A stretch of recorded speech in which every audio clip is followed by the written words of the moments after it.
Bonjour à tous et bienvenue dans cette nouvelle vidéo sur ma chaîne YouTube. Et on se retrouve aujourd'hui pour une vidéo très spéciale. Il s'agit de la vidéo critique du film Jigsaw que je suis allé voir au cinéma cette semaine. Un film que j'attendais énormément pour plusieurs raisons que je vais essayer de développer. Pour information, c'est la deuxième fois que je tourne cette vidéo. La première fois, j'ai voulu vous faire une vidéo avec une critique sans spoil, plus spoil. Et malheureusement, j'en suis tout simplement incapable. Je n'y arrive pas à vous faire la partie sans spoil, sans vous spoiler. Je n'y arrive pas, j'ai beau essayer de faire toutes les manières possibles, je n'y arrive pas. J'ai fait tout, voilà, ça fait 3 fois que je refais l'intro pour essayer de voir comment je peux faire, mais je n'y arrive pas, donc cette fois-ci, je vous le dis, on va faire que du spoil. Je vais juste commencer par vous donner mon sentiment au début du film, c'est-à-dire que avant d'y aller, pour information, moi je suis un très grand fan de la saga Saw. Pour moi le meilleur c'est Saw 3 et ensuite c'est Saw 1 qui est juste derrière. Je sais que pour beaucoup Saw 1 est clairement au-dessus de toute la... tous, mais pour moi j'aime beaucoup Saw 3 pour le triple cliffhanger de fin, qui à l'époque, quand je l'ai regardé, parce que je m'étais fait l'intégrale, j'étais allé jusqu'à Saw 7 et je m'étais fait tous les soirs un Saw. Saw 3 m'avait mis une balle dans la tête, vraiment, j'étais loin de m'imaginer qu'il pouvait se passer tout ça à la fin de ce film. Le triple cliffhanger, c'est pour ça que je l'appelle maintenant, c'est le triple cliffhanger de Saw 3, m'avait littéralement cloué au sol, je pouvais plus bouger. En tout cas, c'est vraiment un film que j'aime énormément, Saw 3. Après, c'est Saw 1 parce que Saw 1 est culte. Et puis après, les autres, voilà, ça dépend. Certains il y en a qui sont bons, d'autres qui sont un peu moins bons, etc. Et donc, j'avais très peur de Jigsaw parce que Jigsaw avait la possibilité de toucher, de modifier ou de faire quoi que ce soit sur Saw 3 et Saw 4 en même temps, et d'enlever l'homogénéité de l'univers en entier, de l'univers de Saw. Donc, ayant un peu peur de ça, j'y suis allé un peu à reculons. J'y suis allé en me disant, je pense que ça ne va pas aller, je pense que le film va être mauvais si jamais ils font des modifications sur ce scénario. En effet, le scénario de Jigsaw que j'ai vu dans les bandes annonces, ce n'est pas ça spoil, Jigsaw serait en vie et continuerait donc de faire ses crimes, puisque Jigsaw est mort dans Saw 3. Et étant donné que Saw 3 est pour moi une merveille, je voulais pas que quelque chose touche à Saw 3, c'est-à-dire qu'il y ait une modification. Donc si jamais Jigsaw était encore en vie, il fallait que ça soit crédible par rapport à l'univers, crédible par rapport à l'univers qu'ils ont créé ensuite et qu'ils ont créé aussi précédemment. Donc j'avais peur, vraiment peur de ce film et j'étais très inquiet. Je suis allé donc le voir au cinéma avec la boule au ventre en me disant est-ce que je vais être déçu, est-ce qu'il va y avoir quelque chose qui va ruiner Saw 3, et donc c'est ce qu'on va parler, c'est pour ça qu'il n'y aura pas de partie sans spoil, parce que si jamais je vous dis si j'ai apprécié ou non le film, cela pourra vous révéler une grande partie de l'intrigue et de ce qui s'est passé dans le film. En tout cas, nous on se retrouve tout de suite après le générique pour parler du film.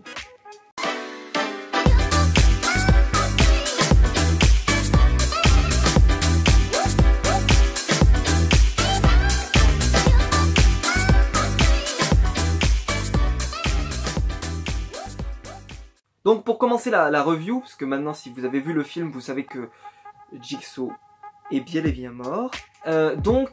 Forcément, l'univers reste potentiellement cohérent.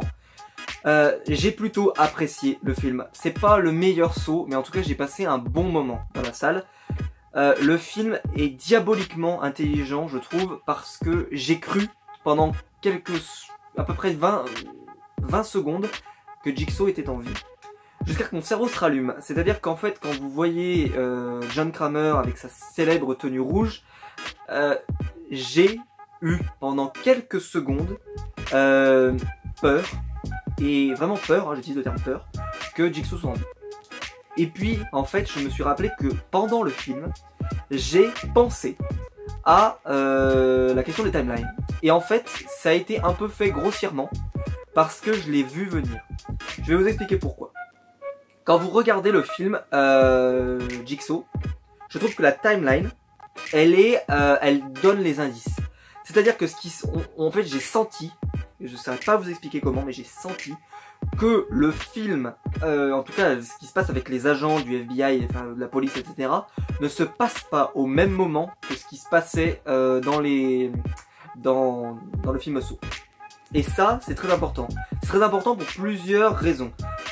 Parce que ça m'a un peu décroché du film. C'est-à-dire que moi je suis arrivé dans le film en me disant je sens le truc venir, je sens que ça se passe pas au même moment, surtout que c'est quelque chose qu'on a déjà vécu dans Saw 2 pour ceux qui s'en souviennent. Donc, si c'est quelque chose que tu connais déjà, ou même dans Saw 4 d'ailleurs, qu'en fait, il y a des moments où on vous fait croire qu'il y a des choses qui se passent à un moment différent, et en réalité, ça peut se passer soit au même moment, soit après, soit avant. Et ben là, j'ai senti le coup venir. Par contre, il y a plusieurs... C'est pas un point négatif. Pour la simple et bonne raison qu'ils ont quand même réussi à me faire douter sur le fait que Jigsaw soit en vie. Et c'est quand même dingue qu'ils aient réussi à le faire, parce que pourtant, quand je suis arrivé dans le film, j'étais hyper réfractaire. J'ai dit, il ne peut pas être en vie. Pour la simple et bonne raison qu'il a été...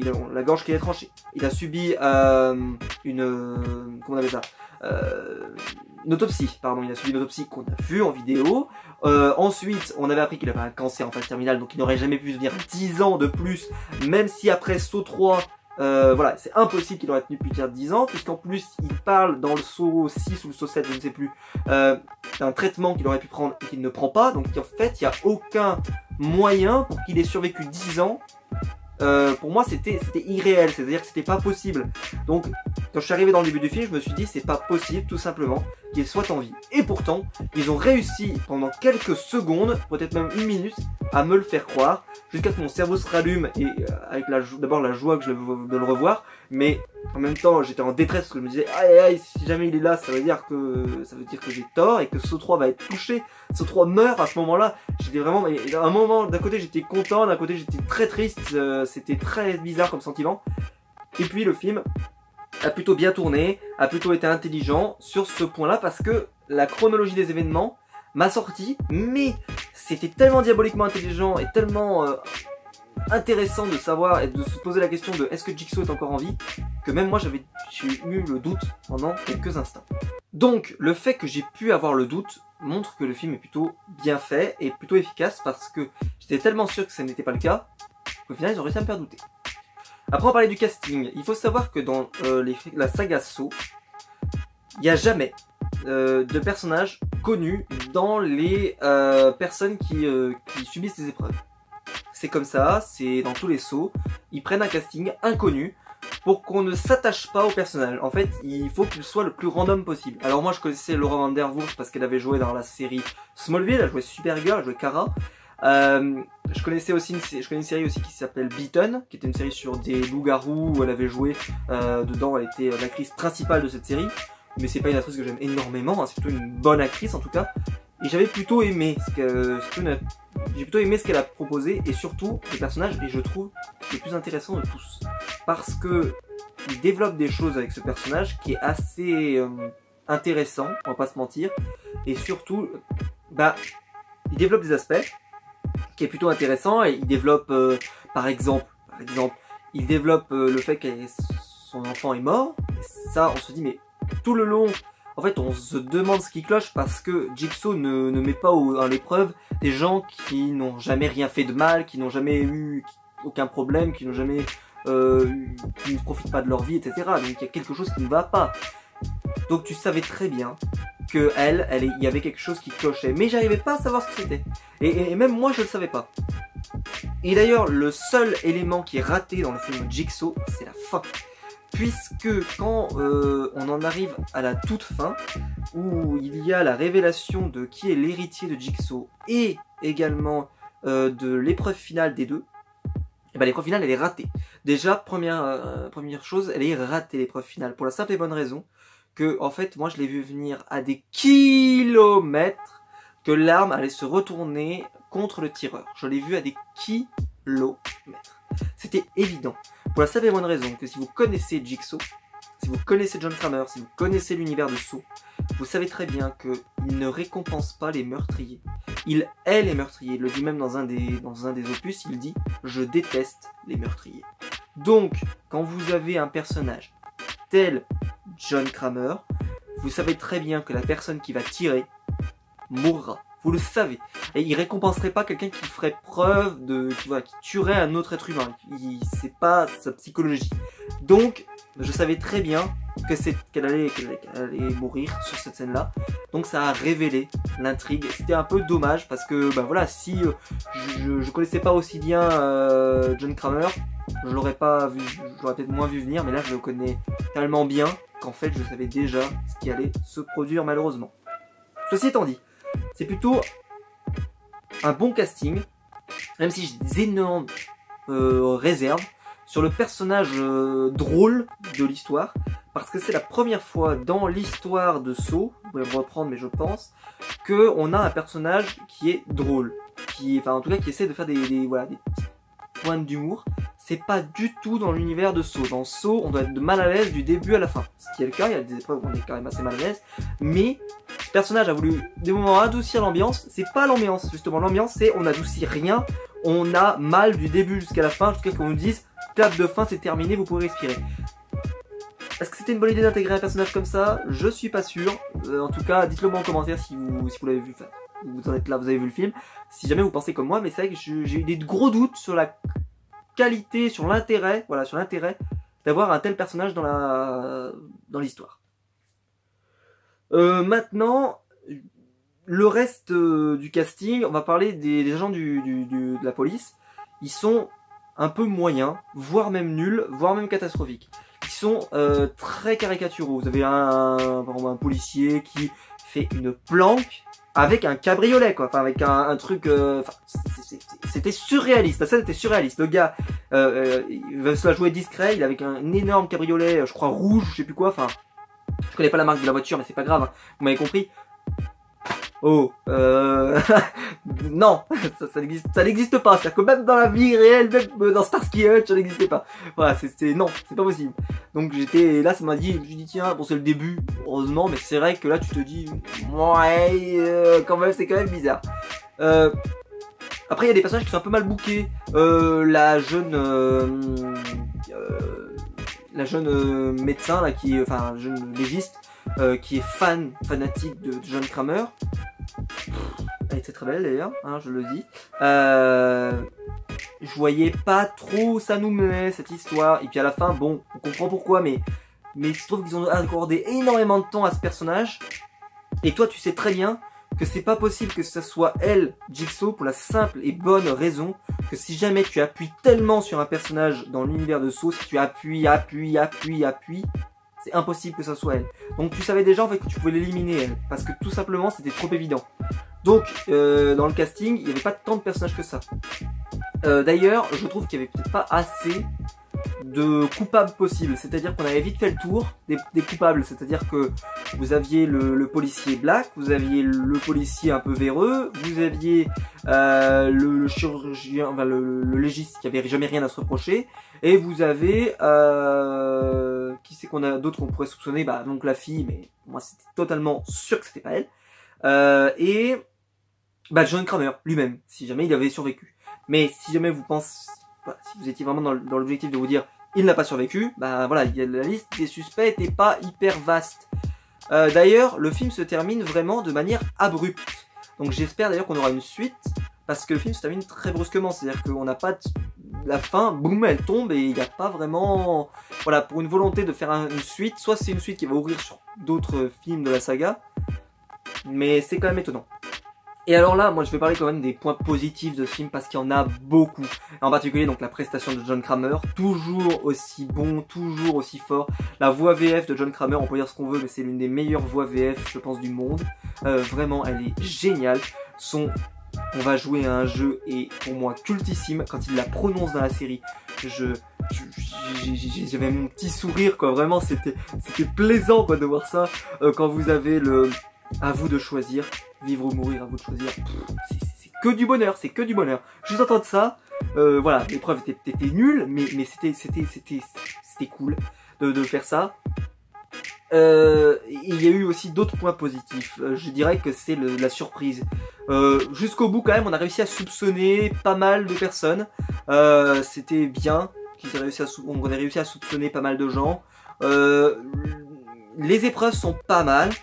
Même s'il y en a une dans laquelle je comprends pas trop le délire. La première est géniale, je dis la première est géniale, surtout que j'avais pas vu venir le cliffhanger de fin qu'en fait la première personne qui tombe est la personne qu'on retrouve à la fin. Ça je l'avais pas du tout vu venir. Si vous l'aviez vu venir, dites-le moi parce que vraiment moi j'étais complètement passé à côté du truc. C'est-à-dire que j'étais de kilomètres de m'imaginer que c'était ce personnage là.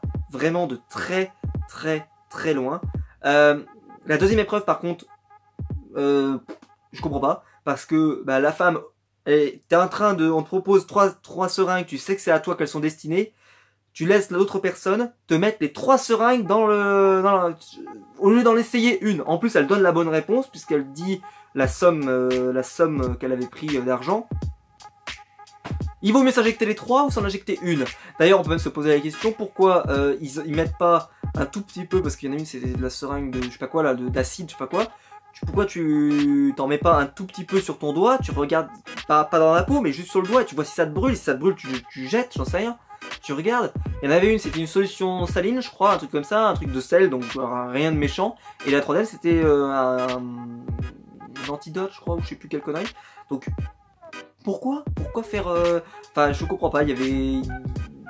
Pourquoi se faire injecter les 3 alors qu'elle aurait eu une chance sur 3 de survivre? En plus, une chance sur 3, c'est quand même pas mal, hein. 2 chances sur 3 même d'ailleurs, il me semble. Et 2 chances sur 3 de survivre, donc...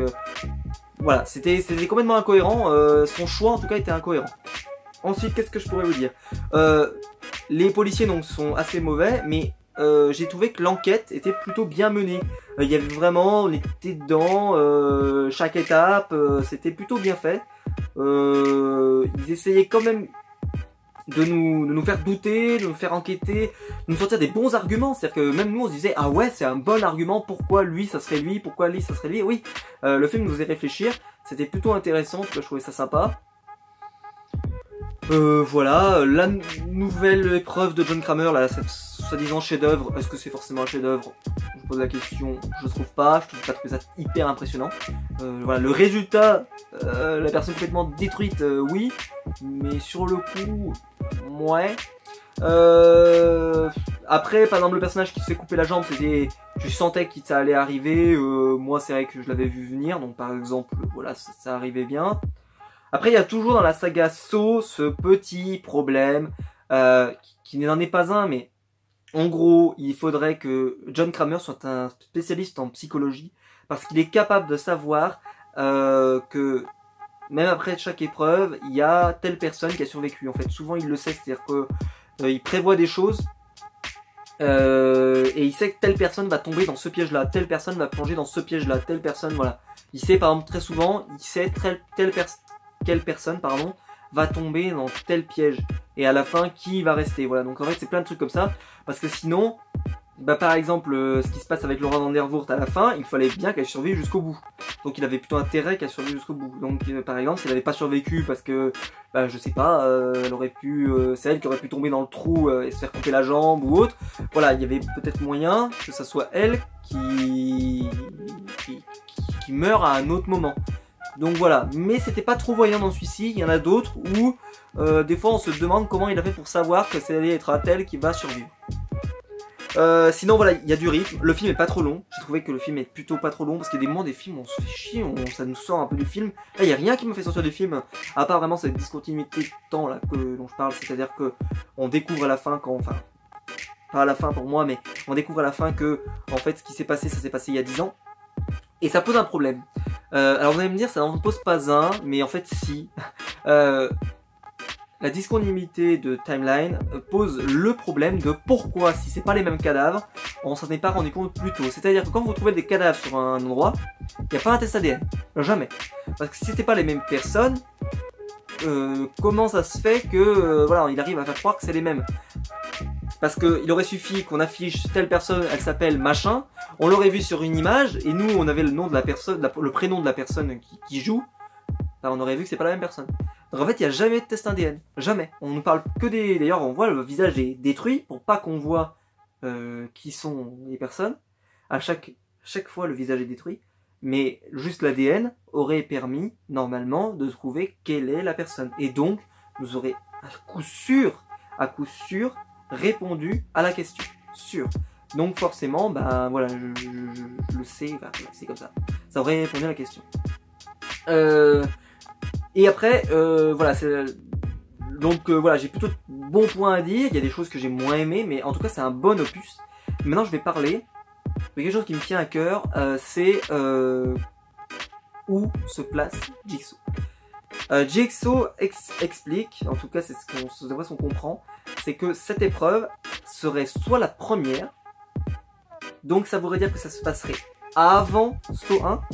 Moi personnellement je l'aurais plutôt placé après, juste après Saw 1, c'est à dire qu'il y a Saw 1 qui se passe vous avez l'épreuve et ensuite c'est celle-ci. Le seul souci, c'est qu'on ne voit jamais Amanda. Donc, il faut que ça se passe avant saut 1. Parce que sinon, donc ça veut dire qu'il faut vraiment que ce soit la première des épreuves. Saut 1, pour moi, c'était le premier, précurseur. Donc, si Jigsaw se place vraiment avant, c'est très... il y a quelque chose qui cloche, on pourrait dire. Je sais pas comment expliquer ça. Si, voilà. Si ça se passe avant saut 1, ça veut dire que saut 1 n'est pas la première épreuve que fait passer John Kramer. Si ça se passe après saut 1, vous avez donc Amanda qui devrait être là. Si jamais ça se passe avant saut 1, comment se fait-il que cet héritier ne se dévoile que 10 ans après, alors qu'on a eu dans le 4, 5, 6, 7, un autre gars qui a été vraiment en position d'être l'héritier de John Kramer. Là, il y a quelque chose qui cloche. C'est-à-dire qu'on a un héritier qui est choisi depuis le début, depuis les origines, et pourtant John Kramer avait choisi ensuite Amanda, puis ensuite un autre héritier. Pour comment se fait-il qu'il y ait deux héritiers qui donc ont agi, enfin ont été sélectionnés en même temps? C'est quand même particulièrement étonnant. Je sais pas si vous voyez ce que je veux dire.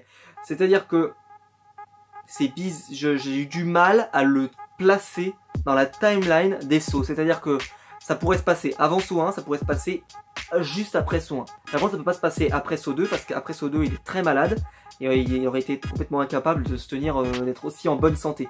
Puisque juste après saut 2, il est vraiment dans un état lamentable. Il tousse, c'est terrible. Là, il était plutôt en bonne santé, donc on peut supposer que ça se passe soit voilà, juste après saut 1, soit juste avant saut 1. Donc si vous avez une idée, n'hésitez pas à me le dire, parce que sinon, c'est quand même très étonnant si jamais ça se passe après saut 1, qu'on ne voit ni Amanda, et ni son successeur, etc. Et voilà, et il n'y a aucune référence enfin, c'est quand même très étonnant.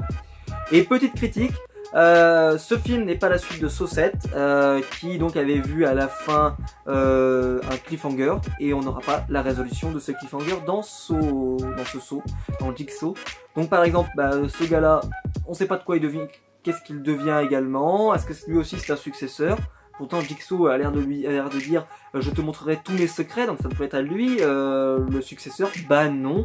Voilà, il y a des points comme ça où en fait il y a tellement de successeurs que en fait on se demande comment tous ces gens-là il a pu faire autant de choses en aussi peu de temps quoi, et qu'ils se soient jamais rencontrés, etc. Voilà, c'est la seule critique que j'aurais sur l'univers cohérent.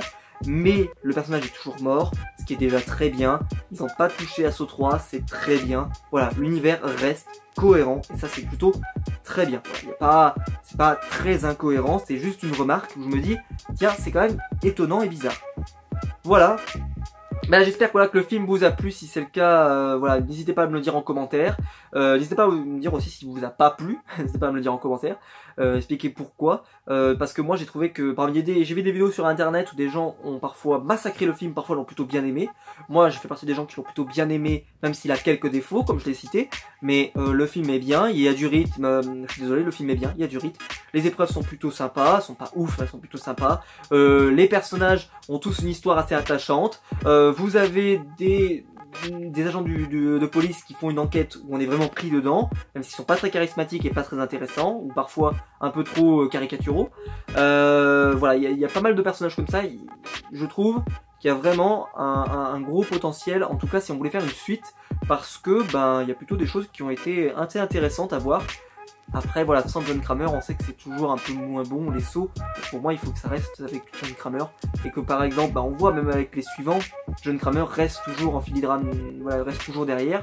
Et aussi, ce que je voulais dire pour conclure, c'est que ce que j'attendais aussi de Jigsaw, enfin en espérant, c'est que ça nous apporte de nouvelles informations sur les origines de Jigsaw, en tout cas sur son passé, etc. On en a une, sur la fameuse radio, etc. J'ai trouvé ça très bien. C'est pas un gros plus, tu peux t'en passer, si tu vois jusqu'à Saw 7, ça te suffit amplement l'univers, voilà, tu as déjà toutes les informations. Et je trouve que cette information était bienvenue, et donc ça méritait de faire un opus de plus pour ça. D'ailleurs, je le place maintenant, mais Saw marche très bien au cinéma. J'ai entendu dire qu'au box-office américain il fonctionnait très bien, pas autant que Hit je crois que ça, mais plutôt très bien. Donc je pense qu'on est peut-être pas à l'abri d'en avoir un autre dans quelques années, en 3-4 ans, j'en sais rien, le temps qu'il profite d'un autre scénario plus inventif. Mais ça prouve que je pense qu'il y avait vraiment un intérêt de savoir ce que va devenir John Kramer. il y a un intérêt et je trouve qu'on a plutôt été servi, on a plutôt été satisfait, il n'y a rien d'incohérent, le film se passe, voilà, il y a du rythme, c'est intéressant ce qui se passe et moi en tout cas, j'ai été plutôt convaincu par ce film et pourtant j'y allais vraiment avec la boule au ventre en ayant peur que ça détruise l'univers de Saw et au final non, ça reste plutôt cohérent. Donc voilà, donc n'hésitez pas à mettre un pouce blanc en bas de la vidéo, ça aide le plus la chaîne sur YouTube, donc vous le savez, n'hésitez pas à le mettre, surtout si la vidéo vous a plu. N'hésitez pas à vous abonner aussi sur la chaîne, on vient de passer les 400 abonnés sur ma chaîne YouTube, je vous en remercie énormément. Je vous ferai une vidéo de remerciement très prochainement parce que vraiment merci beaucoup pour les 400 abonnés, ça me touche énormément. Et nous on se retrouvera donc très vite pour une prochaine vidéo, que ce soit des unboxings ou autres, ou des reviews de séries ou autres. Là je suis en train de me faire Stranger Things, je pense que j'aurai très bientôt fini pour pouvoir vous en parler. En tout cas nous on se retrouve très vite pour une prochaine vidéo sur ma chaîne YouTube. Ciao tout le monde.